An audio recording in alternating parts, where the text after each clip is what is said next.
யாத்திராகமம் 12ஆம் அதிகாரம். கர்த்தர் எகிப்து தேசத்தில் மோசேயையும் ஆரோனையும் நோக்கி, இந்த மாதம் உங்களுக்கு பிரதான மாதம், இது உங்களுக்கு வருஷத்தின் முதலாம் மாதமாயிருப்பதாக.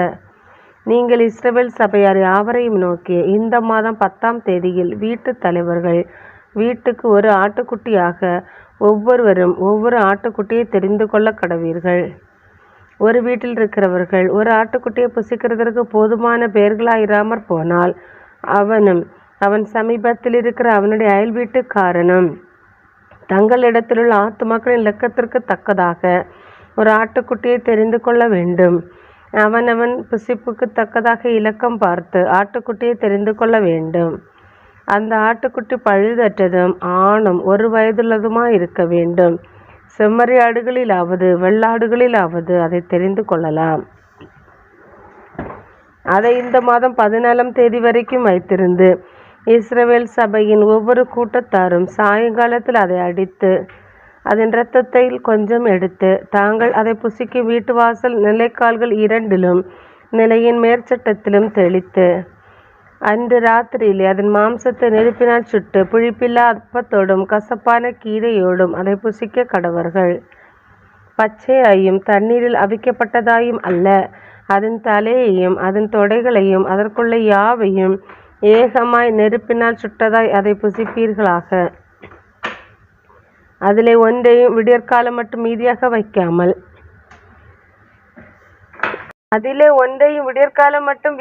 வைக்காமல் விடியற்காலம் மட்டும் அதிலே மீதியாக இருக்கிறதை அக்கினியால் சுட்டெரிப்பீர்களாக. அதை புசிக்க வேண்டிய விதமாவது, நீங்கள் உங்கள் அறைகளில் கச்சை கட்டி கொண்டும் உங்கள் கால்களில் பாதரட்சை தொடுத்து கொண்டும் உங்கள் கையில் தடி பிடித்து கொண்டும் அதை தீவிரமாய் புசிக்க கடவீர்கள். அது கர்த்தருடைய பஸ்கா. அன்று ராத்திரியிலே நான் எகிப்து தேசம் எங்கு கடந்து போய் எகிப்து தேசத்துள்ள மனிதர் முதல் மிருக ஜீவன்கள் மட்டும் முதற் பேராய் இருக்கிறவைகளை எல்லாம் அதம் பண்ணி எகிப்து தேவர்களின் மேல் நீதியை செலுத்துவேன். நானே கர்த்தர். நீங்கள் இருக்கும் வீடுகளில் அந்த இரத்தம் உங்களுக்காக அடையாளமாய் இருக்கும். அந்த இரத்தத்தை நான் கண்டு உங்களை கடந்து போவேன். நான் எகிப்து தேசத்தை அழிக்கும் வாதை உங்களுக்குள்ளே வராதிருக்கும். அந்த நாள் உங்களுக்கு நினைவுகூறுதலான நாளாய் இருக்க கடவது. அதை கர்த்தருக்கு பண்டிகையாக ஆசரிப்பீர்களாக. அதை உங்கள் தலைமுறை தோறும் நித்திய நியமமாக ஆசரிக்க கடவீர்கள். புளிப்பில்லா அப்பத்தை 7 நாளளவும் புசிக்க கடவீர்கள். முதலாம் நாளில் தானே புளித்த மாவை உங்கள் வீடுகளிலிருந்து நீக்க வேண்டும். முதலாம் நாள் தொடங்கி 7ஆம் நாள் வரைக்கும் புளித்த அப்பம் புசிக்கிறவன் எவனோ அந்த ஆத்துமா இஸ்ரவேலரிலிருந்து அறுப்புண்டு போவான். முதலாம் நாளில் பரிசுத்த சபை கூடுதலும் 7ஆம் நாளிலும் பரிசுத்த சபை கூடுதலும் இருக்க வேண்டும். அவைகளில் ஒரு வேலையும் செய்யப்படலாகாது. அவரவர் சாப்பிடுகிறதற்கு தேவையானது மாத்திரம் உங்களால் செய்யப்படலாம். புளிப்பில்லா அப்ப பண்டிகை ஆசரிப்பீர்களாக. இந்த நாளில்தான் நான் உங்கள் சேனைகளை எகிப்து தேசத்திலிருந்து புறப்பட பண்ணினேன். ஆகையால் உங்கள் தலைமுறை தோறும் நித்திய நியமமாக இந்த நாளை ஆசரிக்க கடவீர்கள். முதலாம் மாதம் 14ஆம் தேதி சாயங்காலம் தொடங்கி மாதத்தின் 21ஆம் தேதி சாயங்காலம் வரைக்கும் புளிப்பில்லா அப்பம் புசிக்க கடவீர்கள். 7 நாளளவும் உங்கள் வீடுகளில் புளித்தமா காணப்படலாகாது. எவனாகிலும் புளிப்பிடப்பட்டதை புசித்தால் அவன் பரதேசி ஆனாலும் சுதேசி ஆனாலும் அந்த ஆத்துமா இஸ்ரவேல் சபையில் இராமல் அறுப்புண்டு போவான். புளிப்பிடப்பட்ட யாதொன்றையும் நீங்கள் புசிக்க வேண்டாம். உங்கள் வாசஸ்தலங்களில் எல்லாம் புளிப்பில்லா அப்பம் புசிக்க கடவீர்கள் என்று சொல் என்றார். அப்பொழுது மோசே இஸ்ரவேல் மூப்பர் யாவரையும் அழைப்பித்து, நீங்கள் உங்கள் குடும்பங்களுக்கு தக்கதாக உங்களுக்கு ஆட்டுக்குட்டியை தெரிந்தெடுத்து கொண்டு பஸ்காவை அடித்து ஈசோப்பு கொழுந்துகளின் கொத்தை எடுத்து கிண்ணியில் இருக்கும் இரத்தத்தில் தோய்த்து அதில் இருக்கும் அந்த இரத்தத்தை வாசல் நிலைக்கால்களின் மேற்சட்டத்திலும் வாசலின் நிலைக்கால்கள் 2லும் தெளியுங்கள். விடியற்காலம் வரைக்கும் உங்களில் ஒருவரும் வீட்டு வாசலை விட்டு புறப்பட வேண்டாம். கர்த்தர் எகிப்தியரை அதம் பண்ணுகிறதற்கு கடந்து வருவார். நிலையின் மேற்சட்டத்திலும் வாசலின் நிலைக்கால்கள் 2லும் அந்த இரத்தத்தை காணும்போது கர்த்தர் சங்காரக்காரனை உங்கள் வீடுகளில் உங்களை அதம் பண்ணுகிறதற்கு வர ஒட்டாமல் வாசற்படியை விலகி கடந்து போவார். இந்த காரியத்தை உங்களுக்கும் உங்கள் பிள்ளைகளுக்கும் நித்திய நியமமாக கைக்கொள்ள கடவீர்கள். கர்த்தர் உங்களுக்கு தாம் சொன்னபடி கொடுக்கப் போகிற தேசத்திலே நீங்கள் போய் சேரும்போது இந்த ஆராதனையை கைக்கொள்ள கடவீர்கள். அப்பொழுது உங்கள் பிள்ளைகள் இந்த ஆராதனையின் கருத்து என்ன என்று உங்களை கேட்டால், இது கர்த்தருடைய பஸ்காவாகிய பலி. அவர் எகிப்தியரை அதம் பண்ணி நம்முடைய வீடுகளை தப்ப பண்ணின போது எகிப்திலிருந்த இஸ்ரவேல் புத்திரருடைய வீடுகளை கடந்து போனார் என்று நீங்கள் சொல்ல வேண்டும் என்றான். அப்பொழுது ஜனங்கள் தலை வணங்கி பணிந்து கொண்டார்கள்.